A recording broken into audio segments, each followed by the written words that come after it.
Staying up to date with the myriad of subtopics in the defense domain can be a daunting task. Equipment is bought and sold every day, security situations can shift at any moment, and defense technology is constantly innovating. As Africa's leading defense news portal, DefenseWeb aims to bring you the latest updates on African defense, the South African National Defense Force, and the defense industry. My name is Justin Cronier, and welcome to the DefenseWeb podcast. In this week's edition, we look at terrorism and piracy across Africa and how COVID-19 could affect the situation, African countries that are set to take delivery of Russian boats and German submarines, the SANDF's involvement, successes and failures so far in the battle against COVID-19, and Hensoldt South Africa championing greater support for the local aerospace and defense industry. In African defense news, as the COVID-19 pandemic affects the majority of countries in Africa, militant terrorist groups on the continent have continued to launch major attacks, raising concerns that the growing pandemic might create an attention vacuum that will present an unrivaled opportunity for these groups. In the past month, major terrorist attacks have been recorded in several African countries, illustrating growing strength among some militant organizations in Africa, particularly the growing influence of the Islamic State on the continent. In Mozambique's northern province of Cabo Delgado, al-Sunnah wa al-Jahaniya, also known as Ansar al-Sunnah, has launched several major attacks on towns in recent weeks, raising the IS black standard and reaffirming the group's alliance with the Islamic State in Central African province. On 23rd of March 2020, militants attacked Masimba da Praia, temporarily seizing the town, and later conducted a similar attack on nearby Kusanga. The group has launched several attacks since then, including two in the Moindumbe district on 6th and 7th of April. The frequency and sophistications of the attacks shows that Ansar al-Sunnah and the ISCAP are growing in strength and capacity in the province and could potentially pose a threat to the city of Pemba, which is set to be the hub of the nascent oil and gas industry in the province. However, as the militants increase capacity, the Mozambican state is having to divert sources to address the coronavirus pandemic. As of 9th of April 2020, Mozambique had 16 confirmed cases, likely significantly less than the real number given the virus's 2-week incubation period and the country's limited capacity to test and trace those infected. This will force the country to implement further preventative measures, including a possible lockdown of key areas, if not countrywide. This will provide financial, logistical, and even security force resources. This will require financial, logistical, and security force resources, diverting capacity from the campaign against militants in Cabo Delgado. In the same vein, if the virus spreads to Cabo Delgado, authorities will be virtually powerless to stop the spread of the coronavirus. This is because ISCAP/Ansar al-Sunnah controls significant territory and will prevent state health officials testing and treating people in these areas. Internally displaced people crisis in Cabo Delgado also creates containment and treatment challenges. Similarly, IS's affiliate, the Islamic State in West Africa province, comprised mainly of Boko Haram, is also continuing to conduct attacks in Nigeria, Cameroon, and Chad. On the 23rd of March, the ISWAP/Boko Haram fighters attacked a military base in Chad's Lac region, killing at least 92 soldiers in the deadliest attack against Chad to date. In response, Chad has launched a major offensive to combat the group. However, the country is also trying to enforce travel and operating restrictions in N'Djamena and several surrounding regions to prevent the spread of the coronavirus, again limiting capacity. Chad also does not have the financial resources for a protracted lockdown and a prolonged conflict. As the coronavirus spreads and state resources and focus are consumed with addressing the pandemic, there is a strong possibility that militant terrorist organizations will take advantage of the disrupted focus to launch more attacks and seize territory. Such attacks are most likely to occur in countries with active militant and terrorist organizations, such as Cameroon, Chad, DRC, Mali, Mozambique, Nigeria, and Somalia. This is according to analysis from Executive Research Associates. Following up on the 23rd of March attack against Chad, Ramaji Hoynathi, senior researcher, Lake Chad Basin Program, wrote an article for the Institute of Security Studies, Dakar, suggesting history might be repeating itself. Jamaatu al-Sunnah leader Awati wal Jihad, JAS, attacked an army position in Boma, a Chadian peninsula on the Lake Chad Basin. 98 Chadian soldiers were killed, the most ever in an attack. Around 40 were wounded, and military equipment was captured. Chad's retaliation was as unprecedented as the JAS attack. The Wrath of Boma military campaign, which spans 3 countries, Chad, Niger, and Nigeria. The Boma attack confirms that JAS remains as formidable a foe to the Lake Chad Basin countries as the Islamic State West Africa province. More than 8 hours of fighting on a swampy semi-island with heavy casualties for Chad demonstrates JAS's combat capability, which included significant amphibious equipment, diligent planning, and meticulous intelligent work. It also shows that the JAS and ISWAP operational sectors often intersect and overlap. The sub-faction of JAS, led by Ibrahim Bakura, operating around the northern part of the lake, has since 2019 allowed JAS leader Abu Bakr Sakar to extend his area of operation beyond southern Borno in Nigeria into Niger and Chad. On the same day as the Boma attack, a Nigerian army unit was ambushed by ISWAP in the Konduga area in Borno State, resulting in 100 casualties. A Nigerian military reconnaissance outpost in Chedima Wango, Diffa region, was attacked 2 weeks earlier, resulting in 8 deaths. The attack goes on to suggest that assaults on military positions have intensified across the Lake Chad Basin since March 2020, and that humanitarian consequences will worsen, given that COVID-19 responses restrict inner-city movements. Seafarers face continuing threats from pirates and armed robbers on the world seas, the International Maritime Bureau said, reporting that 47 attacks in the first 3 months of 2020, which is up from 38 in the same period last year. However, the Gulf of Guinea remains the world's piracy hotspot.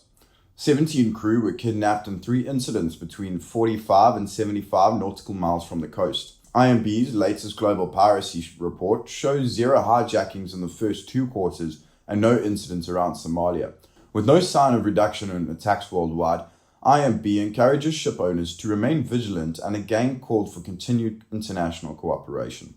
IMB's 24-hour piracy reporting center recorded 21 attacks in the Gulf of Guinea in quarter 1.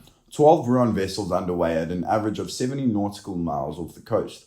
All vessels are at risk. Perpetrators are usually armed. They approach in speedboats, boarding ships to steal stores or cargo, and abduct crew to demand ransom. 10 vessels were fired on worldwide last year. 4 reported being fired at within Nigerian exclusive economic zone in the first quarter of 2020. This included a container ship underway 130 nautical miles southwest of Brass, Nigeria. Morocco has requested the sales of 10 Boeing AGM-84L Harpoon Block II air-launched anti-ship missiles from the United States in a $62 million deal. The U.S. Defense Security Cooperation Agency notified Congress of the possible sale on the 14th of April. Morocco intends to use the missiles on its F-16 multi-role fighter aircraft to enhance its capabilities in effective defense of critical sea lanes. Russia's Kalashnikov has sold a number of BK-10 assault boats to a sub-Saharan African country in the first such naval sale in 20 years. Rossa Barone Exports on 10th of April said the contract was signed recently and is being implemented. The Project 02450/BK-10 fast assault boat was designed by Kalashnikov's Rybinsk shipyard and is intended for transporting personnel, landing troops on unproved shores, providing fire support to forces ashore, fighting piracy and terrorism, and search and rescue. Powered by 2 onboard engines developing 350 horsepower, the BK-10 can reach speeds of up to 40 knots and has a range of 400 miles. It can carry up to 10 people plus 2 crew and is equipped with the metal bow platform or ramp to facilitate landing on unprepared shores. Shock-absorbing saddle-shaped seats are designed for crew and passenger comfort. The BK-10 has an armored wheelhouse and a bullet-resistant windshield. Armored plates can be installed around the troop compartment to protect passengers. The boat can be armed with up to 4 7.64 or 12.7mm machine guns. The Egyptian Navy's 3rd Type 209 submarine is making its way from Germany to Egypt after being handed over by ThyssenKrupp Marine Systems, with a 4th due for delivery next year. The vessel, S-43, was seen transiting the Kiel Canal on April 14th. TKMS said the submarine was officially handed over to the Egyptian Navy on the 9th of April. Due to strict coronavirus preventative measures at the shipyard, the handover took place in Kiel without a ceremony amongst only the inner circle of project managers. Denmark's two EH-101 Merlin helicopters have transported 1,800 personnel and 45 tons of cargo during the first 3 months in Mali as part of the French-led Operation Barkhane counter-terrorism operations in the region. The French Defense Ministry said earlier this month the two Merlin helicopters and more than 70 soldiers have been deployed to the French base in Gao, Mali, since the end of 2019. Since reaching full operational capacity on the 24th of December, the unit logged 250 hours by the end of March.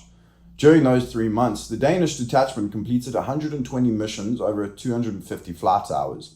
During these operations, the two Merlin helicopters transported nearly 1,800 people and 45 tons of cargo, enabling Force Barkhane to significantly increase its operational and logistic capabilities, the French Defense Ministry said.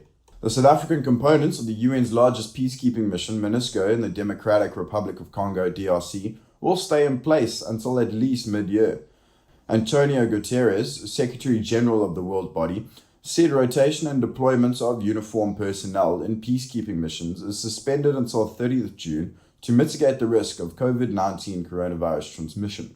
South African soldiers from Zero-based 2nd South African Infantry Battalion are currently on detached duty as one of 3 South African development community countries making up the MONUSCO Force Intervention Brigade.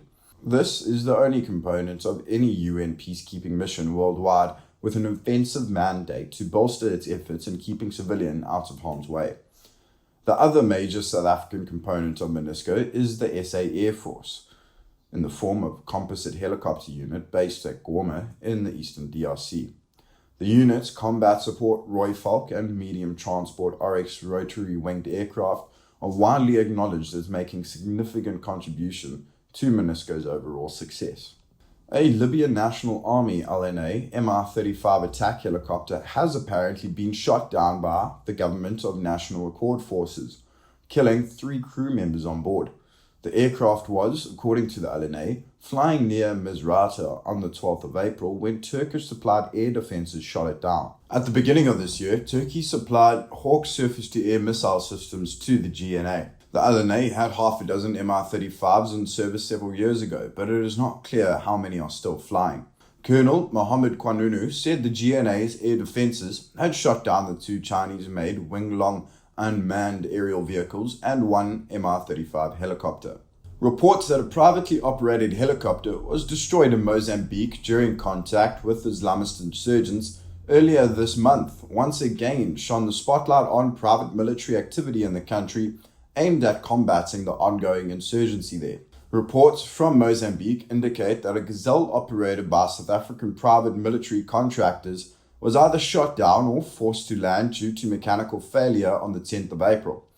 The aircraft, registration ZUROJ, was earlier seen in a video flying with the second Gazelle and a Bell Long Ranger over Mozambique. One of the Gazelles was fitted with what appeared to be a door-mounted machine gun or cannon. ZUROJ was registered to South African company Aviator at Work in December 2019 and is believed to be flown by Dyke Advisory Group, possibly on behalf of Eric Prince's Frontier Services Group. The aircraft was either hit by small arms fire or suffered technical failure, but being shot down is more likely as a video subsequently circulated showing flag-waving militants surrounding the burnt-out wreckage.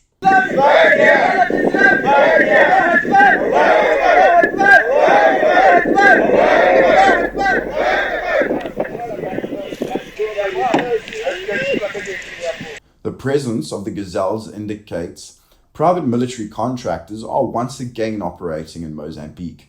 According to the Daily Maverick, privately owned helicopters strafed on Al-Lusuna wa Jamaa, ASWJ, jihadists based in Mozambique, Muede area on the 8th of April, and then attacked other bases in Mbau in the Asawi district and in Muidumbe the following day.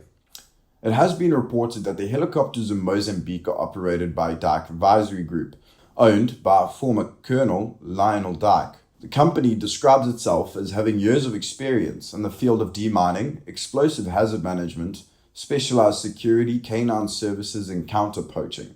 The company can either provide advisory services or oversee the solution's launch. It appears Dyke Advisory Group is one of several private military contractors that have attempted working with the Mozambican government to combat the growing Islamist insurgency in the country after the Russian Wagner Group left Mozambique in March this year. Last year, South African Gazelle helicopters belonging to Umbra Aviation were apparently used by Frontier Services Group during a short trial. And in South African National Defence Force news, the first 3 weeks of lockdown in South Africa have seen 4 complaints regarding alleged assault by soldiers lodged with the Office of the Military Ombud. At the same time, a member of the public reported concerns about the number of videos on social media apparently showing undisciplined and conduct unbecoming both soldiers and police. Soldier-related complaints taken to the Ombud include the by now infamous incident in Alexandra, Johannesburg, where a resident was allegedly beaten to death by soldiers on lockdown patrol. Alleged assault on soldiers on a Kraaifontein, Cape Town resident, and assault by SANDF members during the night at Blood River near Polokwane. Complaint forms are available on the Military Ombud website, www.milombud.org. Complaints can be sent to intake@milombud.org. Meanwhile, SANDF elements deployed in the Western Cape have recorded successes. Since the lockdown began, Joint Tactical Headquarters Western Cape has been coordinating patrols, roadblocks, and foot patrols in conjunction with the SA Police Service and provincial traffic. Since the start of the deployment, fines to the value of 790,106 Rand have been issued.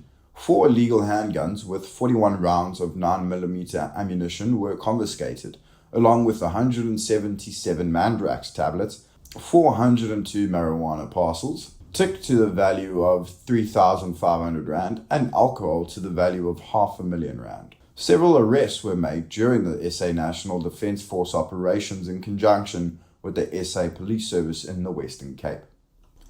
The South African National Defence Force has recorded 4 positive cases of COVID-19. In a statement, the Surgeon General said 3 cases were in the Western Cape and the 4th in Gauteng. However, none of them are uniformed members or members deployed in support of the SAPS.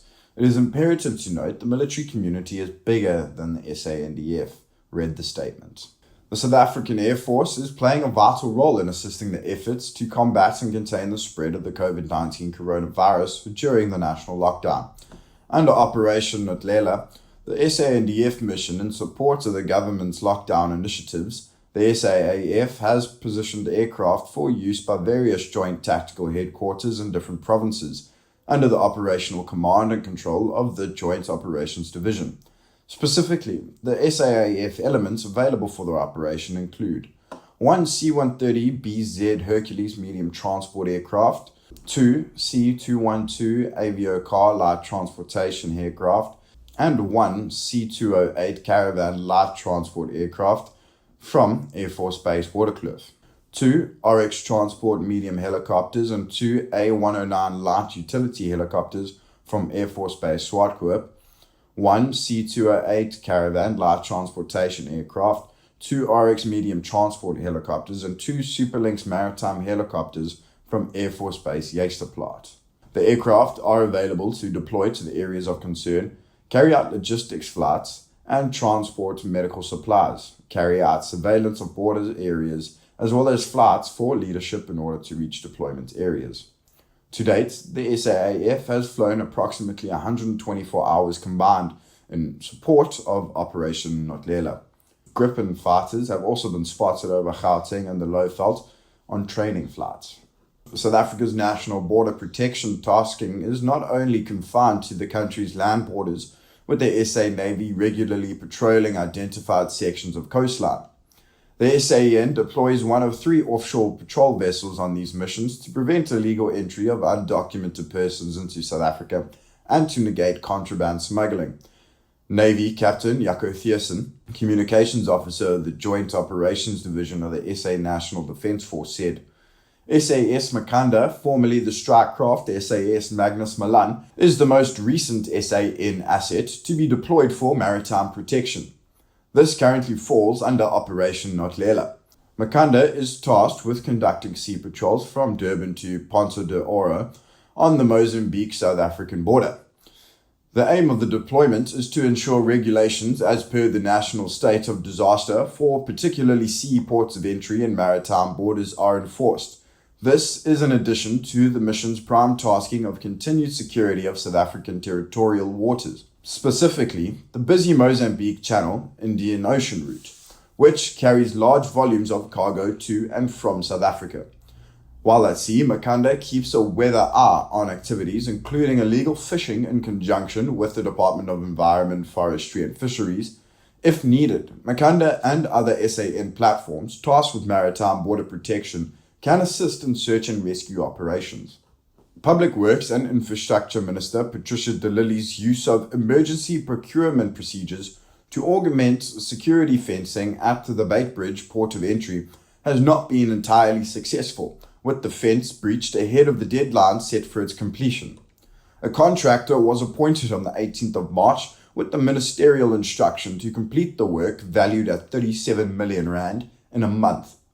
Johannesburg Digital Daily Times Live reports a picture circulating earlier this month showing a gaping hole in the barbed wire fence. De Lille acknowledged the fence was damaged and promised action to the publication. This included putting soldiers in the area. Patrols in the Beitbridge area have been augmented by motorcycle and mounted personnel. De Lille is reported as saying the fence was badly damaged and she was considering additional deterrents including surveillance, sensors and alarms. There are currently 15 companies deployed on land border protection. And in company news, consolidation and support are needed for the South African aerospace and defence industry to survive, with Hensoldt South Africa aiming to take a leading role in ensuring the sustainability of this sector. Hensoldt South Africa has two main business divisions, GEW Technologies and Hensoldt Optronics South Africa.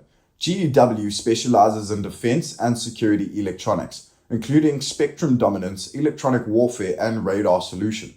Hensoldt Optronics specializes in surveillance cameras, stabilized electro-optical infrared gimbals, submarine periscopes, and laser rangefinders. The company's products are in service with the South African National Defence Force and South African Police Service, which Hensoldt says is an indication of the company's critical strategic capabilities. Employing 600 people in South Africa and with a turnover of more than 1.5 billion rand a year, Hensoldt South Africa aims to grow its local presence dramatically through initiatives like mergers and acquisitions, new investments, new technologies, and product portfolio expansion. Christopher Haynes, Executive Sales Manager at Hensoldt Optronics, said the time is right to focus on the local market and support for local suppliers, especially small, medium, and micro enterprises, which are struggling due to the limited spending by the South African National Defence Force. Hensoldt cannot exist without its smaller suppliers, and these need to be looked after, especially since the challenges at Denel, as a key component of the overall defence industry, have left an unfortunate gap in the market and smaller companies exposed. Haynes sees a need for the local industry to be supported through a reinvigorated Denel, consolidation of many sections of the industry, and active government assistance for the aerospace sector. Haynes said the wider industry has been pushing for the establishment of an aerospace investment fund and would like to see some investment drive from the Department of Trade and Industry. Haynes would like to see national flagship programs, including collaborative aerospace programs with other African countries. That would be of great benefit to the industry, such as a continental medium altitude, long endurance unmanned aerial vehicle program, as there is great demand for this type of platform. Hensoldt would like to be the radar and gimbal supplier for a project like this, Haynes said. Another priority project Haynes feels needs to be pursued is a maritime patrol/surveillance aircraft, particularly for the South African Air Force. Haynes said Hensoldt is inviting companies to support the development of a local aircraft sensor suite ideal for inshore maritime patrol and other related tasks. such as Border Patrol. Hensoldt is already working on a sensor suite with several companies. It has, for example, fitted its Argos 2 EOS gimbal to the Guardian 400 surveillance aircraft that is currently on a worldwide tour, demonstrating its capabilities at a cost-effective maritime and border patrol solution. That is it for this week's edition. Please like and subscribe to our YouTube channel, our daily and weekly newsletter, and our other social media platforms if you enjoyed the podcast. Leave your comments below. Thank you for watching. Stay safe during the lockdown, and we'll see you next week.